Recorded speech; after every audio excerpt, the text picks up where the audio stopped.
Hi everybody, this is the Algebra 2 video for section 2.1.4, rewriting in graphing form. Now remember that rewriting in graphing form is y equals, we're going to have a times the quantity x minus h squared plus k. That's rewriting it in graphing form, okay? So then the a is your stretch or your compression or your reflection, the h is your horizontal shift, and your k is your vertical shift. Now, one thing to keep in mind is that graphing form is also known as vertex form because we can find the vertex. All right? So what I want to do is go through a couple of examples with you today on how you do this, and we're going to do it by doing something called completing the square because I have to make sure that I have some kind of squared term there. All right? So what we're going to do is we're going to start with, this is graphing form right here. Standard form is y equals ax squared plus bx plus c. All right? So we're going to start with this form and we're going to go into that form and we'll do 3 or 4 examples. All right? And we also want to be able to figure out where the vertex is because remember, when I graph, I can totally graph anything as long as I know where the vertex is because then I know if it's reflecting or stretching and we should be good to go. So our first one, let's go ahead. And I'm going to tell you right now, all the a values we have, you guys, they're all going to be 1. So we're going to have y equals, let's go with x squared plus 6x minus 11. All right, so we want to get that in graphing form. So our goal is to get it so it's something squared. All right, you guys? So this is what we're going to do. We're going to have y equals, we're going to have the quadratic term and the linear term by themselves, and then the minus 11 goes off to the right. All right, so our goal here is we're not going to worry about the 11. We're going to take these two, and our goal is to make it into something squared. In order to make it into something squared, you guys, we have to go something times itself, right? So I want you to think about factoring. This x squared would have to go here and here, right? Now, the outside and inside combination has to be 6, and they have to be the same. So what number would be the same? That gives me 6. Wouldn't that be a plus 3 and then a plus 3 there? Yes. So here's the thing, you guys. Whenever I do this x plus 3 times x plus 3 has to equal this thing up here. X times x is x squared. X times 3 is a 3x. 3 times x is another 3x. That gives me 6x. But I need to add 3 times 3, that's 9, in there, okay? Because x plus 3 times x plus 3 is x squared plus 6x plus 9. Now, all equations are balanced. But now we added 9. So what do I have to do to balance it? I could add 9 on the other side, but I don't want to do that because I want the y by itself, right? I need that y here. So rather than adding 9, couldn't I subtract 9? Because that would rebalance it, right? Because everything I have in pencil is the original problem, and this is 0. Fantastic. Y equals, this is going to be x plus 3 squared. Negative 11 minus 9 is negative, what, 20? All right. That is graphing form. So you should be able to tell me from the vertex, where would we move this? Well, our horizontal shift would be to the left 3 and then down 20. Left 3 would be negative 3 and then down 20 would be negative 20. And that's my vertex, and I could actually graph that if I needed to. All right? So you're going to have to put things in graphing form, and you're also going to have to tell me what the vertex is. All right, next one, number 2. Let's go with y equals, let's go with x squared minus 14x plus 2. All right, let's see what happens with this one. So again, what we're going to do is we're going to take this guy and we're going to rewrite this and have the quadratic and the linear term together and let that plus 2 just hang out there. The goal is to take this thing and make it something times itself because I want it to be something squared so it ends up looking like it's in graphing form. All right, so here we go. X squared is obviously going to be x and x. The outside and inside combination has to give me negative 14, and those two have to be the same. The only two numbers that add to be negative 14 that are exactly the same are negative 7. Great. Now, so we got x squared minus 7x is negative 14x. Negative 7 times negative 7, that's plus 49. All right? All right. So then I added 49 to my original equation. What do I do to rebalance? I'm going to subtract 49 because that would give me 0. All right, here we go, you guys. So y is going to equal x minus 7 squared, and 2 minus 49, what's that? A negative 47. So if I'm picturing this, my vertex starts here.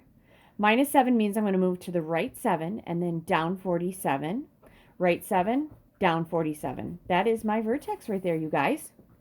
All right, and one thing I like to do, I'm a big fan of using my calculator to check these things, and I probably should have checked the first one, and I can go back and check it. This is x squared minus 14x. And then plus 2.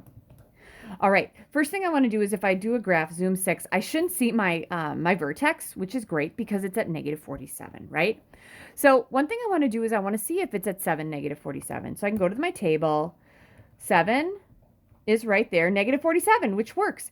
Now, we said that parabolas were symmetric. So if you look at this, I know it's kind of tiny, but at negative 47, that's my vertex. Negative 46, negative 43. It's symmetric because it is the same on either side, which I feel really good about.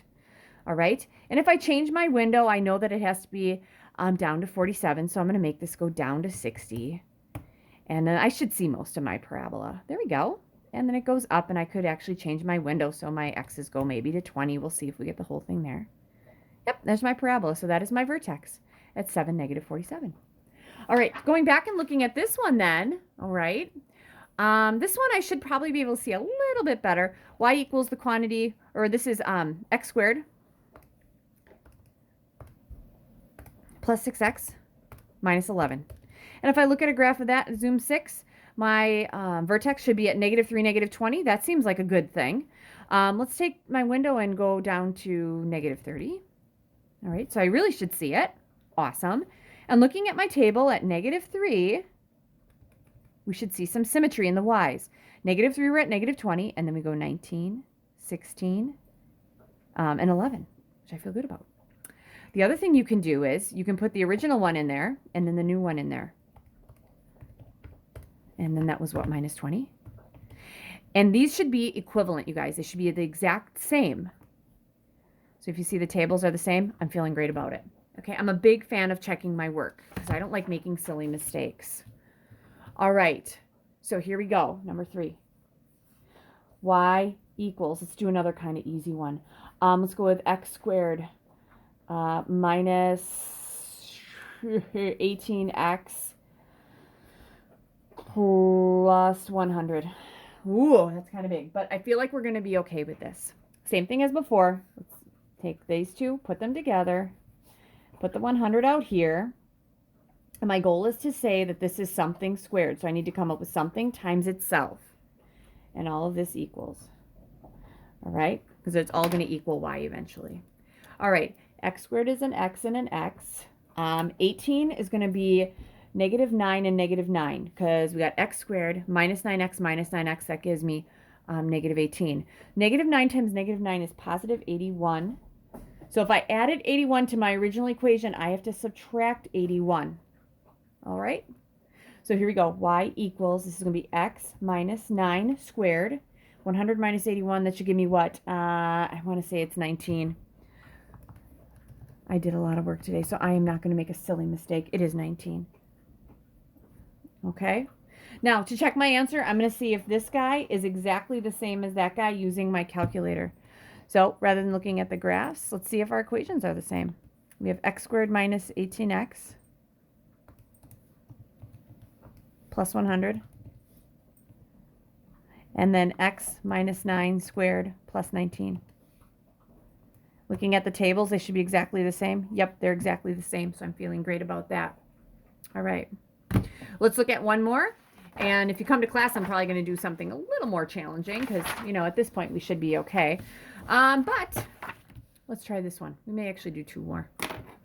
Y equals x squared plus 5x minus 3.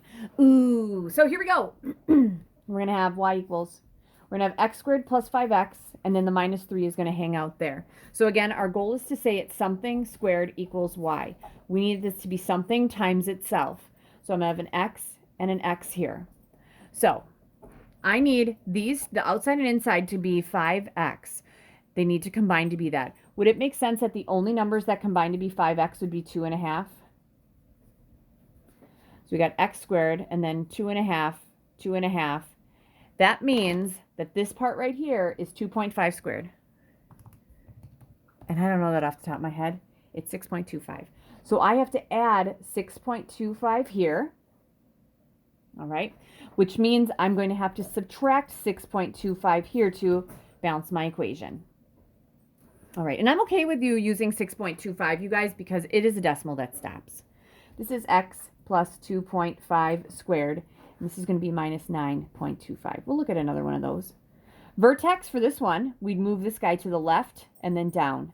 So it's negative 2.5 and negative 9.25. All right. And then I'm going to be like, okay, let's check to see if this is right. Let's take the original equation. We'll put that in there. So that was x squared plus 5x minus 3. And then the new one was the quantity x plus 2.5 squared minus 9.25. All right, and I'm going to look at the table for both of these, and they should be exactly the same, and they are. And it makes sense that my vertex is at negative 2.5, negative 9.25, because between negative 3.5 and negative 2, it's the same here. And parabolas don't just go the same. It's going to have to dip down a little more. Huh, I like that. I feel like I have been numbering these, and I did not number this one, and I apologize. That was number 4. Okay. Last one, number 5. And these, we might get a little more complicated, like in class, because we might be ready for a challenge. X squared minus 7x plus 8. I'm obviously just making these up. Okay, y equals x squared minus 7x plus 8.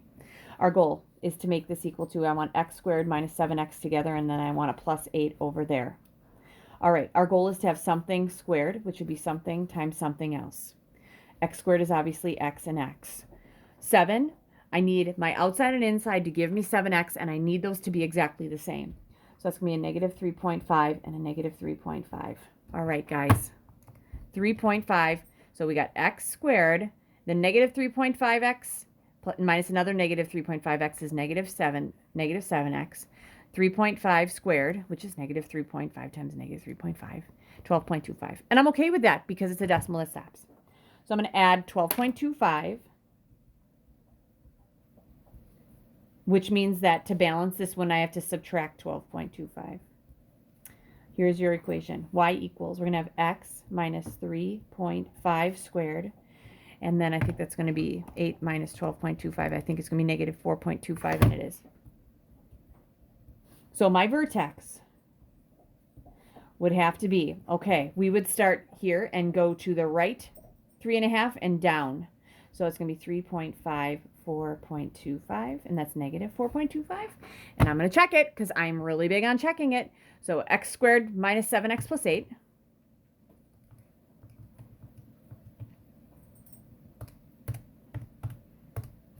Plus 8. That should be the same as x minus 3.5 squared. And then minus 4.25. All right. Hopefully you can see that. My table, crossing my fingers, it's the same. Our y's are the same for both of them. So I'm feeling good about that. All right. So you're going to have a homework assignment in Delta Math on this. You're going to be completing some squares and then also telling me what the vertex is going to be. The other thing is you will have to come up with the equation for your parabola, which you should have been doing anyway. All right. Good luck.